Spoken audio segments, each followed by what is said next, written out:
So hello and welcome from Haugesund. Hello. So we're just leaving the port. Yes, we are. Crossing the bridge into the town itself. And the sun's out, nice and warm. Well, Norwegian warm. So let's take a look round.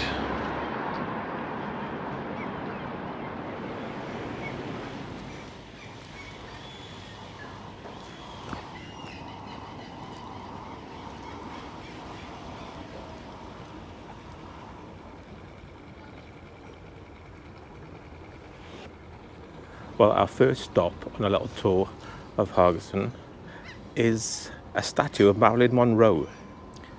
And why is there a statue of Marilyn Monroe here? I'll tell you. Go on then. Because I just read it in the guidebook. It's her father was from Haugesund. Oh. And her real name was Norma Jeane Mortenson. Yeah. Is it just me? Or has she got very prominent nipples? I don't think she's wearing a bra.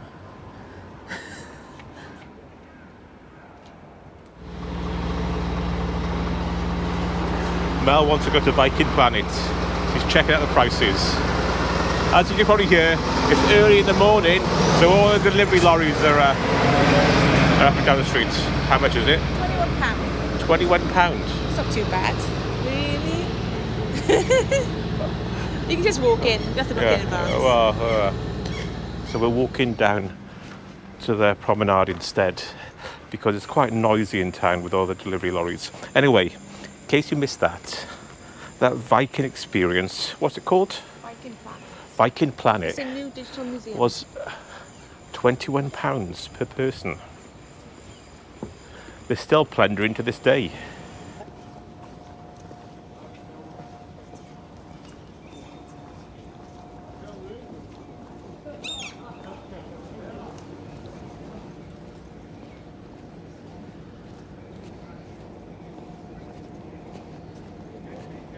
So our next stop is another statue. This time it's of Harald Fairhair, the first king of Norway. Unfortunately, when you're on a cruise ship and you do a tour like this, a walking tour, when you get to the site, there's tons of other people around there, and normally somebody doing selfies and Instagram rubbish. I've just spotted that someone doing Instagram rubbish today is Mel.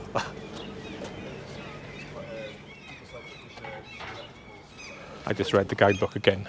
It's not a guidebook, it's a map. Okay, A city well, map. I read it, unlike you. Picked up free from the tourist info.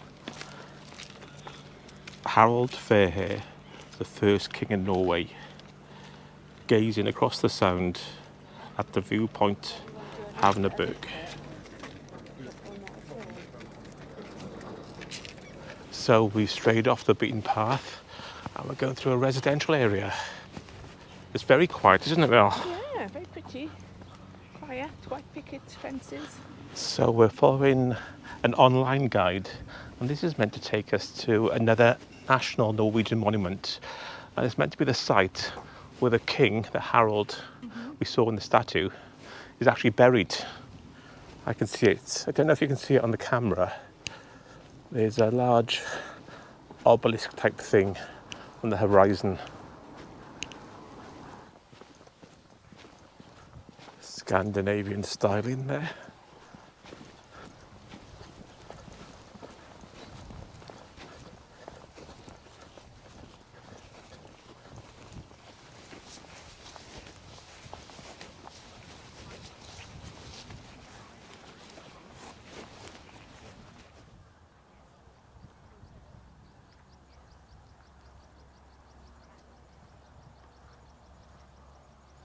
So that was the national monument. But I'm going up to this hill nearby. There's some sort of cross on it.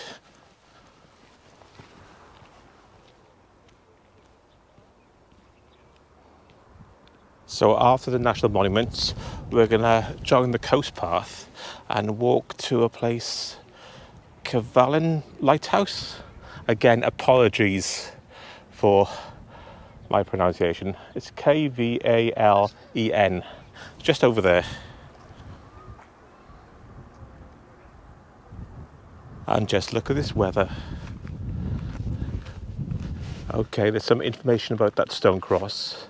It's believed to indicate the country is now Christian and was erected by King Harald the Fairhair's eldest son, King Eric Bloodaxe, who died in England in the year AD 945.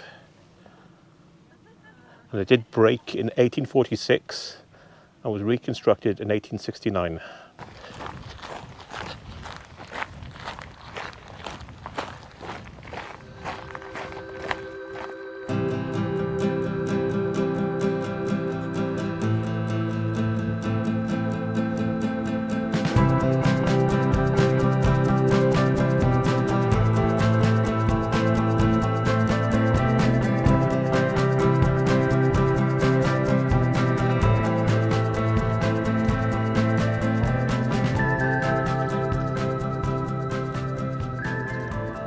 Well, you're not impressed with the size of the lighthouse, are you? It's not up to your standards of lighthouses. You like them big. Not just my lighthouses.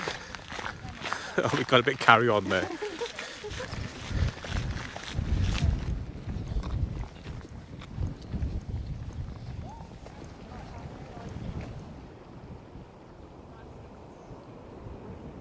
Well, I think Mel was right.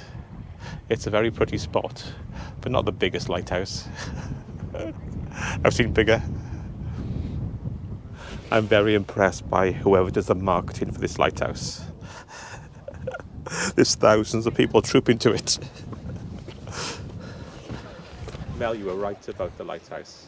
Slightly underwhelming. However, Pretty spot. But The lighthouse itself is underwhelming. Nice walk if it's a like dry a small day. shed on a couple of stilts. Anyway, over there is the sculpture of the horses. A tidal sculpture. Mm-hmm. That just means it gets covered when the tide comes in and goes out. It's made by the artist Jason DeCari's Taylor. You're not meant to read when you're on camera. You do what I do, read beforehand and pretend you know it all. But you never know it all anyway, and you always get it wrong millions of times, and then you have to have 100 takes. So I'm reading it, so we can just do one take. Okay. The sculptures are installed in the sea, so the experience changes with the ebb and flow of the tide. Well done. Very, very impressive. So are we going to walk all the way around to go to the sculptures? No. Should we go back? So like you. Should we go back to the town centre? Yes. Explore a bit of the town centre itself. Let's have a cup of coffee somewhere. Anyway, look at this weather. It's a nice spot, isn't it? Oh, it's lovely. It is, and it's a nice walk, a very peaceful and people walk. are swimming just there. Very peaceful walk. I wouldn't do it if it was raining, really. But otherwise, it's lovely. Okay, back to town. Okay. So Mel has bought me a cup of coffee. Tide's out on that one. It's half a cup of coffee. And some Coffee £2. Kit Kat Imposter. It looks like a Kit Kat. There's some else. It's a Kit Kat. Taste the fish though. This is you. It's sardine flavour. Cornetto. Mel, where are you? Look at this Norwegian church. It reminds me of the start of the Rocky Horror Picture Show. Yeah, the opening scene of the Rocky Horror Picture Show when they impersonate the famous painting American Gothic, which we've seen, which you can see in our Route 66 video. Which I'll link. Yeah. So Art Museum in Chicago. We'll link that below. God, we crowbarred that into the blog, didn't we? Vlog. Vlog.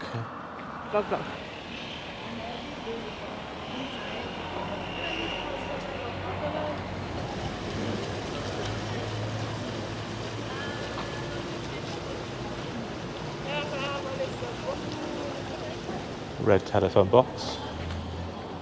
What's that doing there? Crams, weird and wonderful. Get your Viking horns here. Roll up. The lovely Viking horns. So that was a brief look at the town of Haugesund and our little walk along the coastal path to the lighthouse. I think Mel's over there eyeing up the cafe before we go back to the ship. Just checking a cup of coffee is not going to cost £10. By the way, it is expensive, but because everything in our country's gone up so much, it isn't that much more expensive. So walking back to the port, we have to cross this big bridge to the island and then the boat. And there behind the houses, you can see the blue funnels dominating the skyline again. On the Facebook group Mel's in, a lot of people said this port isn't that exciting. I quite enjoyed it. Obviously, it depends on what weather you get, and we got this. But the walk to the lighthouse was really nice. So, if you do come here, I wouldn't stay on the ship, would you? No. Yeah, definitely catch up with Mel. Yeah. I was saying some people don't rate this port at all. Well, I think when you're in port, you get off and it looks like it's very dock-like. Well, it is a working dock Yeah. next to a company that make gas, Yeah. the North Sea gas rigs.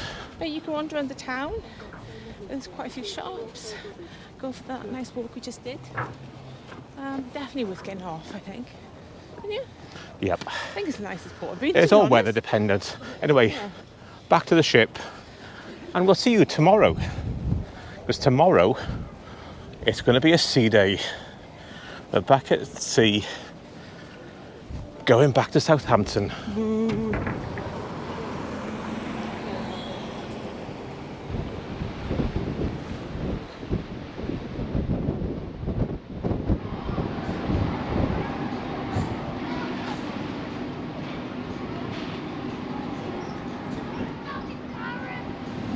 Well, good morning from the North Sea. Good morning. And it's a sunny North Sea as well. Yes. Unlike the weather we had on the way up to Norway, where on the way back, sadly, Yes. it's the last day at sea, sun's out, it's going to be a sunny arrival in Southampton. Did you enjoy it? Oh, yes. Very What are your relaxing. thoughts of your 7-day cruise on the Britannia? I like the ship. Yep. Yeah. Is it a bit awkward to get around? Is The it? lifts are a bit bad. The lift situation is a bit bad. Yeah. There's no central staircase. Yeah. Which can But be a apart bit from the tricky. minor things like that, Oh yeah. overall, we really enjoyed, didn't we? Yeah. And the weather turned out to be, apart from one day in Alden, which was a washout, the forecast wasn't too good. We had sun every other day. Yeah. So a thumbs up for that. What do you think of the food? The food, Glasshouse excellent. Yeah. The buffet, Indian buffet was good last night. Yeah. Some of the foods, Bit of hit and miss. hit and miss, but generally for Generally, the value price, for money, for the it price, is really good. I Yeah. think so. For the price you pay, it's And very by the way, we good. keep saying we're not sponsored, we've paid for this in a hard-earned cash. There's a gas rig out there or something. Okay. Yeah. Alright, So I'm what being else? distracted. What do you think about the service? Service, again, in the specialty dining, some have been really good. Excellent. in Again, the specialty other dining. places, they haven't been rude, just quite efficient. Yeah, just efficient. And it's super efficient in the buffet in the morning sometimes. Yeah. You whip off your plate before you be can careful finish. if you step up and you leave something on your plate, it's gone. Yeah, then you almost took your bacon this I know, morning. I know. Ooh. So, anyway, Any road up. any road up. This was our second cruise ever, and we've been looking at a third cruise. Yes, we It's have. on the cards. We may try, We may try it. because we had a few sea days on this, and it was quite rough on one day, and we were okay. We were fine. So we may take the plunge. Taking the plunge, that's the wrong word with shipping, isn't it? I don't want to take the plunge when I'm on a ship. Taking a dip. No, that's even... All right. Oh, by the way, what are they on the in-room movies? Was the Poseidon Adventure. Yes. Didn't see Titanic on it, but So, I think we will be booking another cruise. I think this cruise has been really relaxing. Yeah. The highlights, can I say my highlights? Yeah, go on. The highlights for me have been watching Marco Pierre White cook, because he was on this ship. Yeah. And he did a question and answer, and he was really good. I also loved the silent disco, which Marcus didn't partake in because he's miserable, and met up with a couple of ladies I haven't met before in the Facebook group, and basically we had a good old boogie. Yeah. Yeah, that was good. Like we said, the P&O Facebook groups, generally, you get a few idiots in there. But the people you meet actually on the ship are all really nice. They're all really lovely. So. What else? Wait a minute, I haven't finished. I had a lovely meal in the Limelight Club, didn't we? I had a really nice steak, and we watched Kevin Sim from Liberty X and Liberty Kiss, and Wet, and he was good. Yeah. And the Privateers, one of the really, really good bands that do like sea shanties and folk songs, things like that. Yeah. They were good, and also I enjoyed my line dancing. So I did loads of things. Marcus, let Mel talk. Let Marcus talk for a change. No, because Marcus, all he did was sleep. Well, that's what it's all about, isn't it? No, it's not the sea air. It's not all about that. Anyway, we better go because you've got line dancing to finish off. Oh yes, I got line dancing again. That's us. Over and out. And I was going to say. What again? If you're concerned about feeling ill on a cruise ship, just pack some tablets just in case. And take a plunge. Take the plunge. We said that again. Take a plunge. Take a plunge. Take a plunge because we've really enjoyed it. I think we're starting to get addicted to cruising now. Yeah. Well, we won't be for too long because I'm running out of money. Okay. Well. Anyway. I subsidise before you we go, let's have a few views of the romantic North Sea. Remember Triangle with Kate O'Mara? Oh, I do. Yeah, and who was in it? The bloke, Larry Lamb, who was in it? Oh, Larry Lamb from Gavin Kate O'Mara used to sunbathe on a North Sea ferry. Anyway, that's enough rambling. Bye. Bye.